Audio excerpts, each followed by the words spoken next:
That Great Business Show. Winner, highly commended award. Irish Podcast Awards.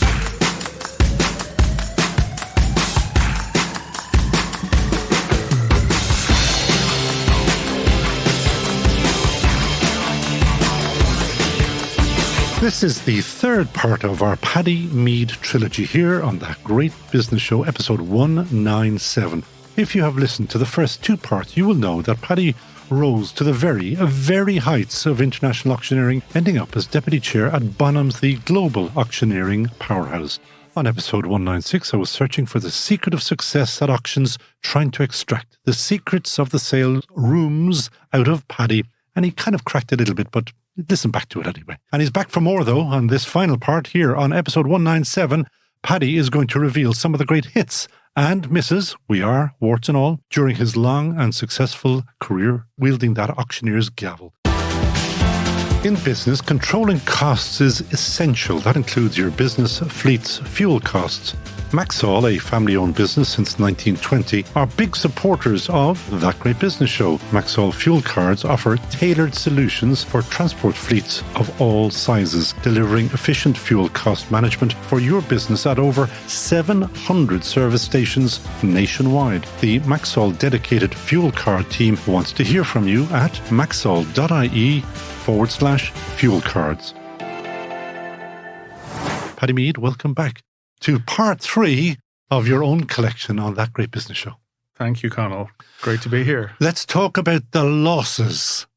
It's too easy to tell me how wonderful, brilliant and fantastically well you've done. We'll go straight into things that you missed out on. Things that I've missed out on. Well, I suppose one of the sales that I put the most amount of work into that didn't come off was the sale of a dinosaur. So we talked earlier on either the first or the second podcast about the kind of quirky type of entertainment and nostalgia markets. But we also did a lot of what we call dinosauria. So I was one of the biggest sellers of dinosauria. Also, when I got to America on my green card, I actually ended up, because I was running the company, I had to get an alcohol license and a gun license because we sold in the auction house antique guns that were to do with historical jewels in San Francisco in the 19th century, or Jesse James, or Colts to do with people in the 19th century. So I had to have a gun license to sell these curios or memorabilia. And it's a huge market. It is a huge market. And so I remember calling home with a green card saying, Mom, I'm in California. I've got an alcohol license. I'm one of the biggest, gun license.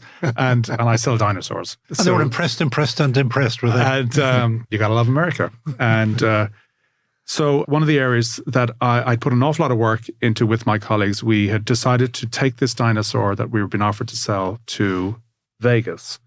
And we rented the premises in one of the hotels. It was the Venetian Hotel. There was this amazing gallery in there that had been used as a art gallery, and it was empty, and we rented it, and we put in palm fronds. And so this dinosaur that we had been offered to sell was being offered by a seller who had taken this dinosaur, I kid you not, as a repossession for a property deal that had gone badly. And you wonder, where is he going with this story? So it had been found, as most of these T-Rexes are, in the Dakotas. That's where most of them come from. And it had been taken up and prepped. It had taken about 5 years to do. It was now ready for sale. And it had been owned by this chap who believed in the world beginning 5,000 years. Oh, one of those lads. Creationist. Yeah. And they were going to do a theme park. But the theme park hadn't worked, and he was a property dealer, and he'd put up this dinosaur, among others, as collateral against a loan that had gone bad. Now, sorry, did you tell me what size this beast is? This is 42 feet long, 18 feet tall. Okay, so it's a biggie. It's pretty big. Yeah. And this dinosaur was called Samson. They all had a name.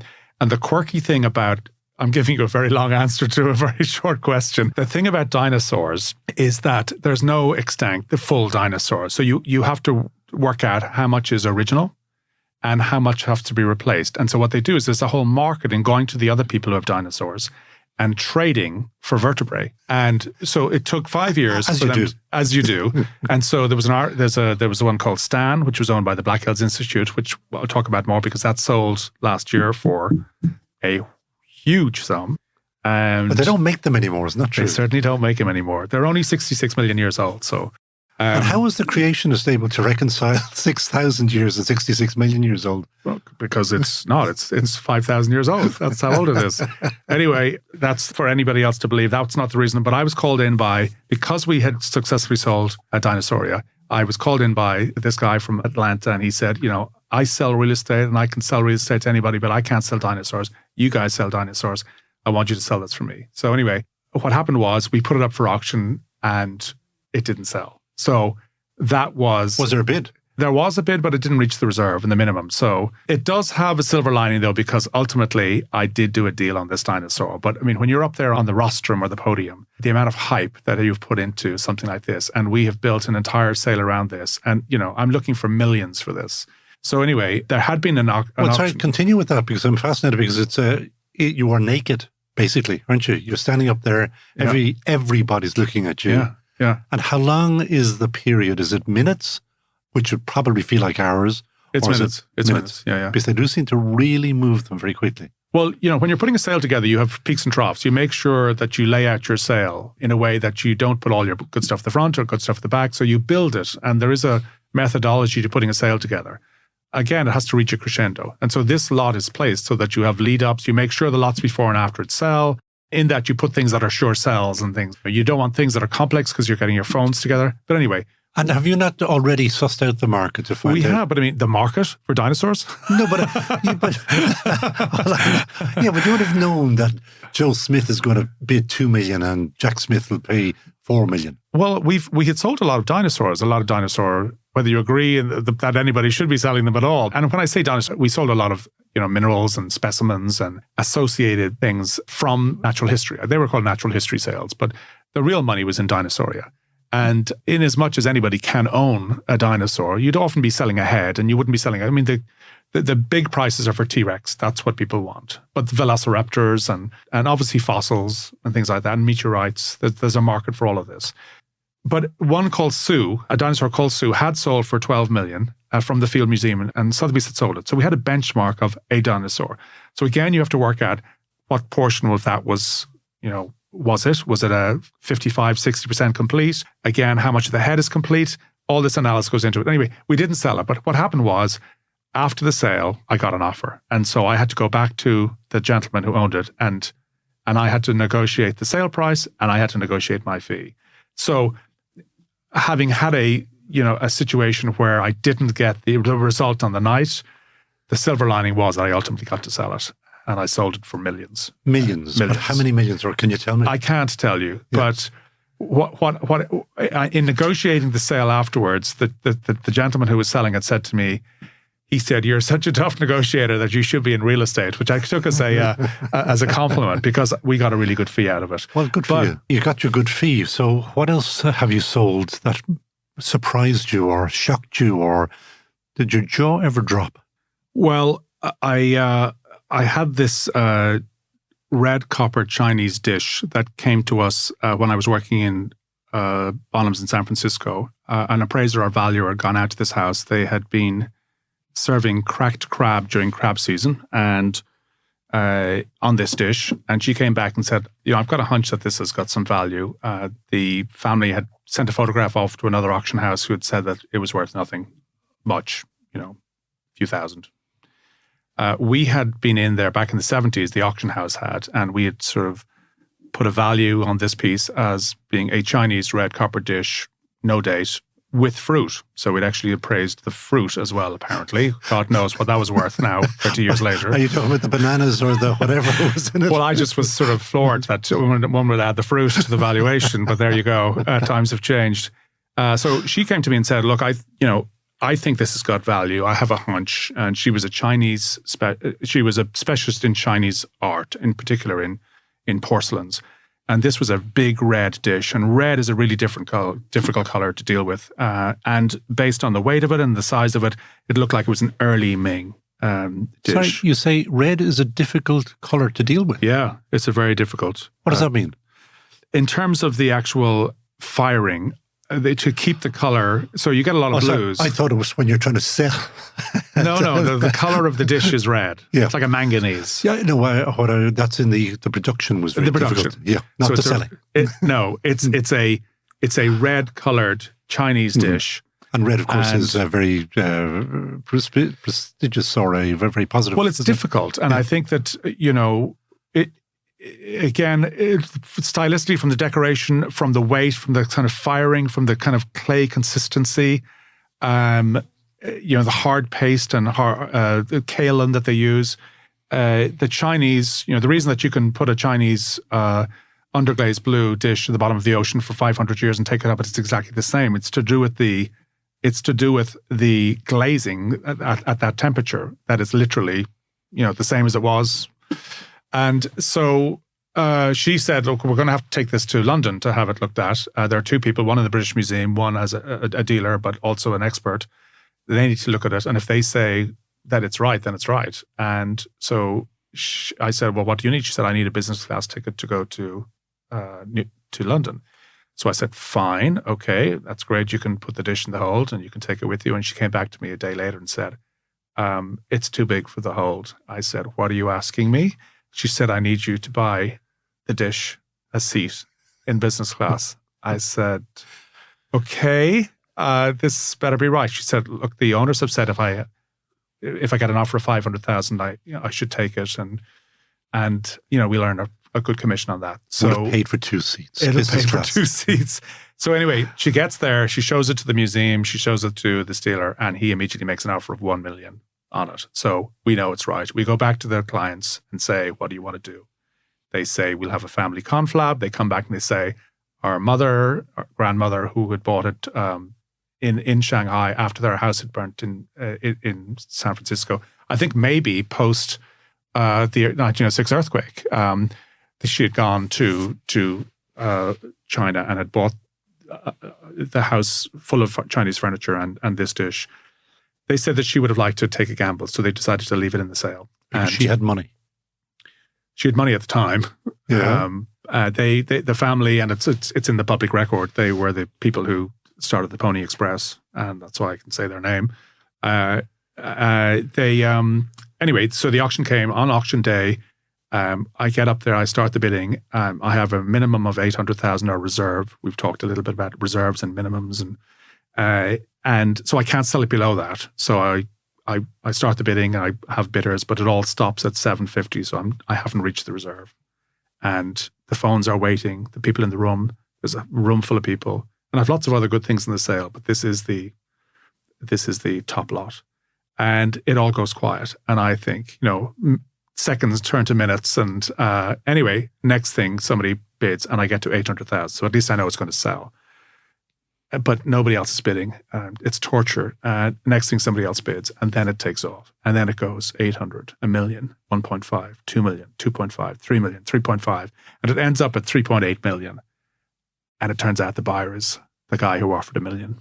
Wow. So we made the right thing. Everybody's happy. And it turned out that they had lots more to sell. And we got it all to sell. And happy days. And that market was crazy at that time. There was the Chinese market. And we've talked about, when to buy and when to sell. And it's trying to work out when a market is peaking, and that market, peaked back then. There's still a lot, the Chinese market, the market for Chinese art is still great. But, markets come and go. And I think we got a great price for that. So, well, I'm going to hold you there because we have to take a quick break, and then I shall be back to you because we'll talk about whether greed is good.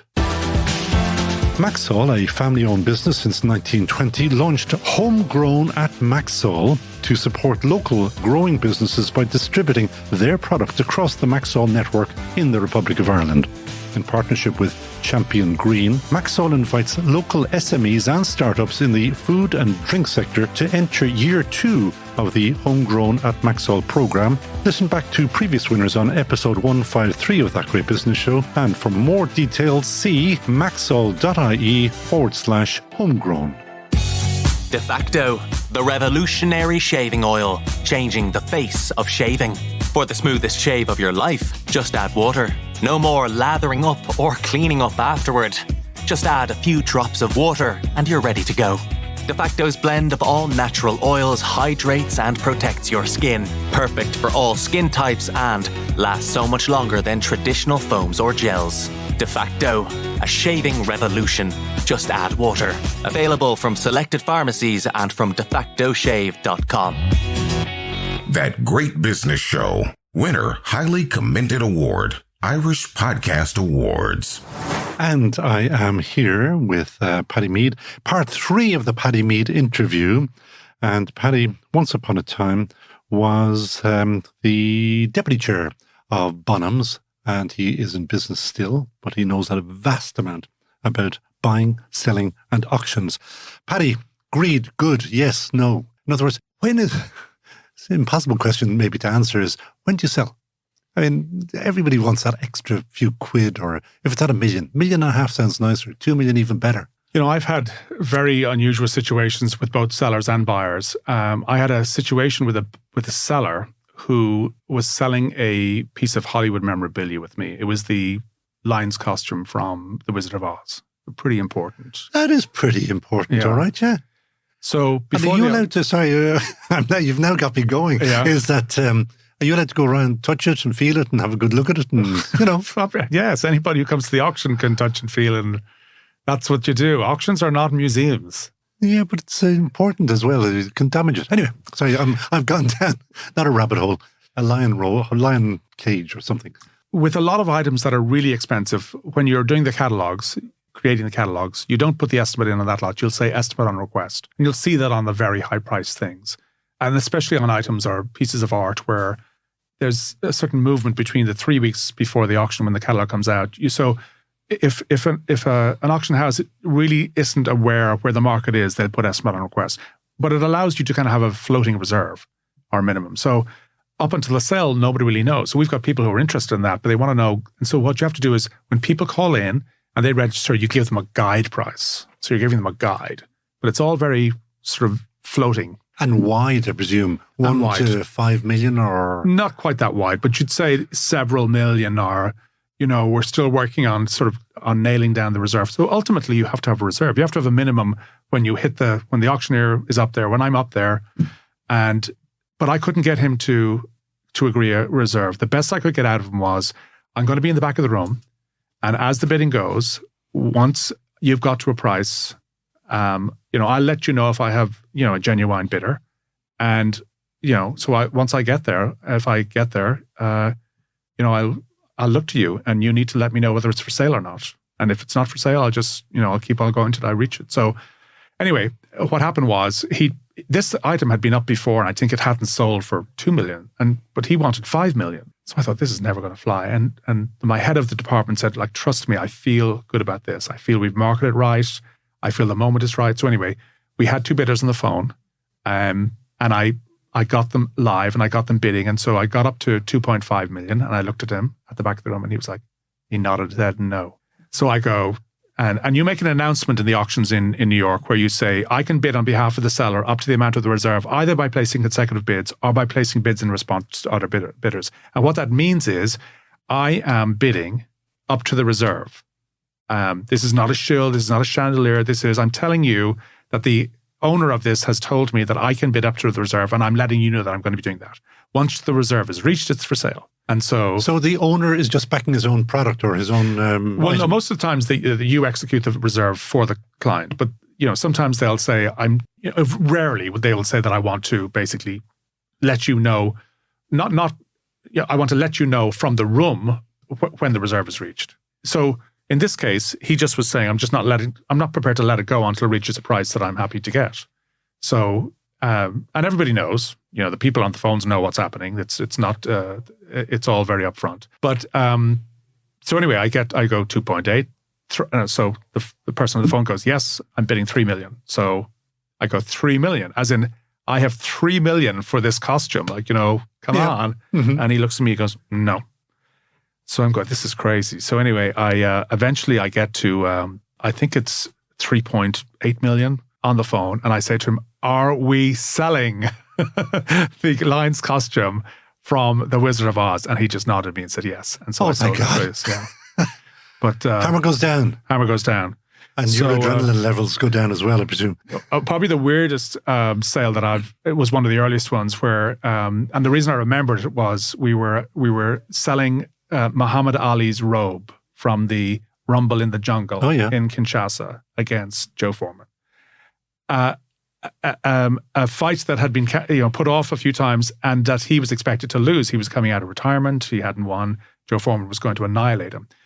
We are previewing this robe in London. And the reason I remember it is it was the day that Princess Di died. And I was in London that day. And obviously we had a preview.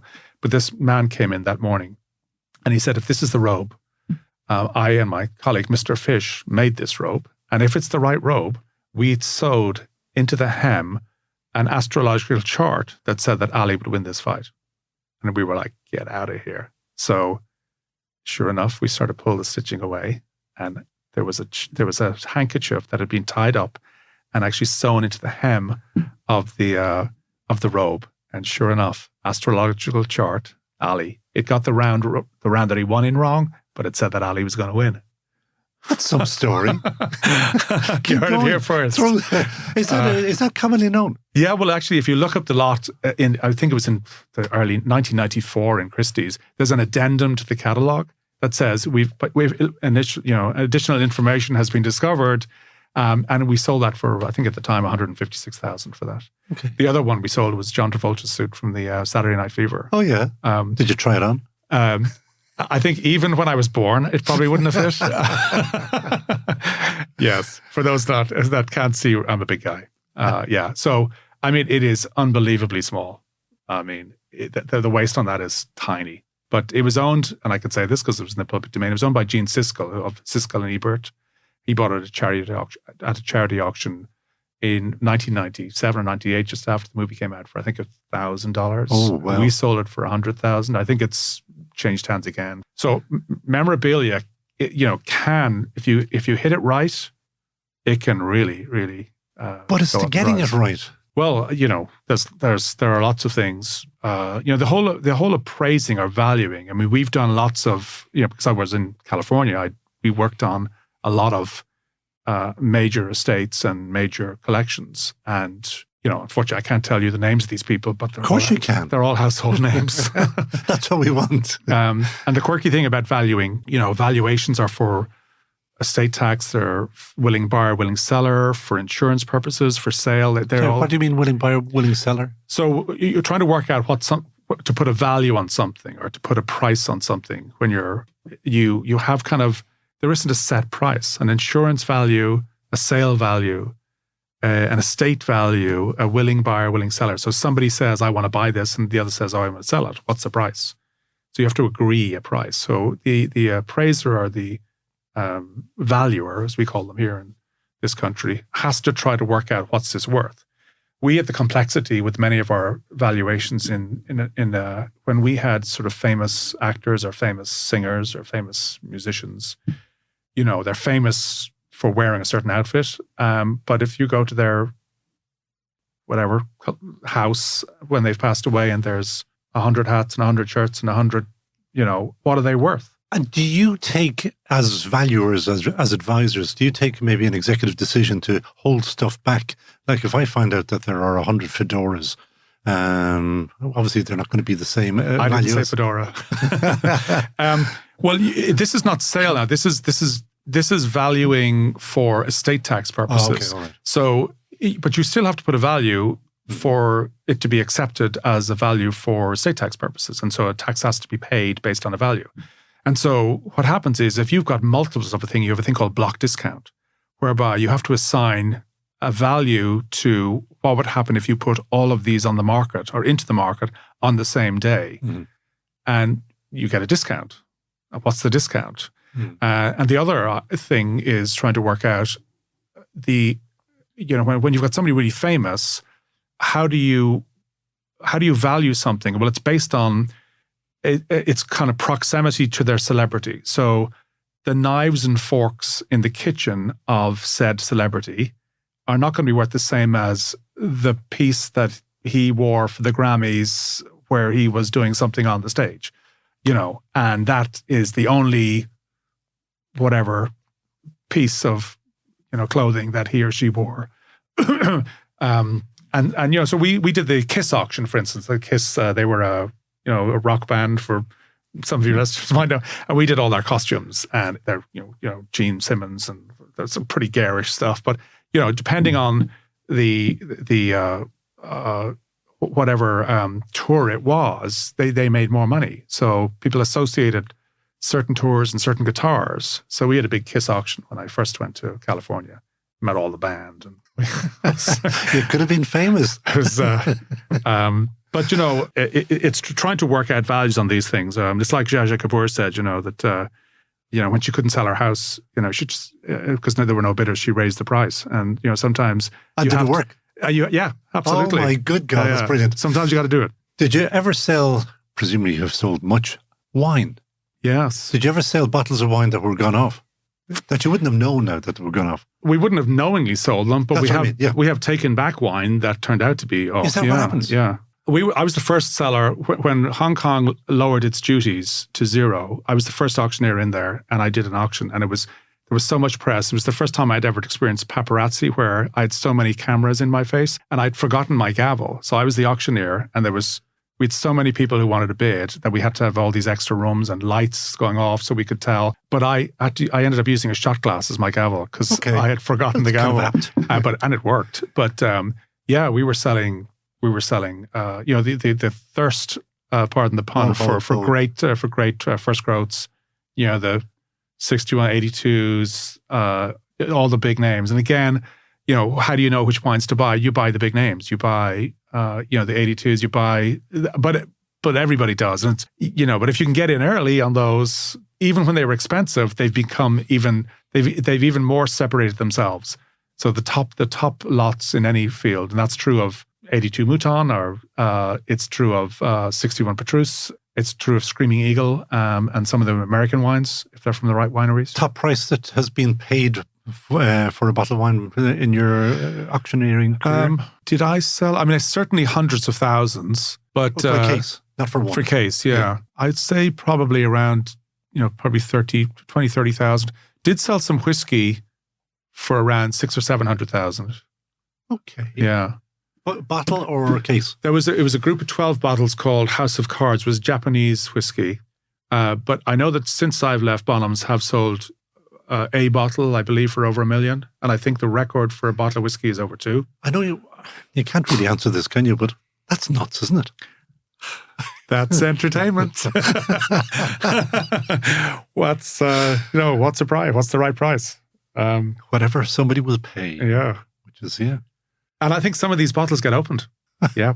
Spilt, broken, cracked. No, but it's a funny old world. It certainly is. Yeah. Oh, any final ones? This is just pure entertainment now for me, I have to say, Paddy. But any other really wild and wonderful story? You can always come back, remember. The Hollywood memorabilia, I think one of the areas that really interested me the most was kind of getting to sell Enigma machines. Okay. And Apple computers. And some of that sort of, this was an area that, towards the end of my time, just before we got sold, we had started to try to develop markets out of nothing. And there was a guy who worked at Sotheby's who I never worked with, but he was called David Redden, and an amazing guy. And he had kind of created these markets out of nothing. Not out of nothing, but he basically sold things that nobody knew they wanted. And, like space memorabilia.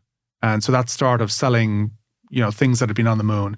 I think he even managed to sell something that's still on the moon and it'll never come off, but you had the right to own it, even though it'll never come back. That sort of thing. So we have a legal podcast called The Fifth Court, and there is a woman, Zeladine, can't remember her surname, who is a space expert in law. She's been on the show?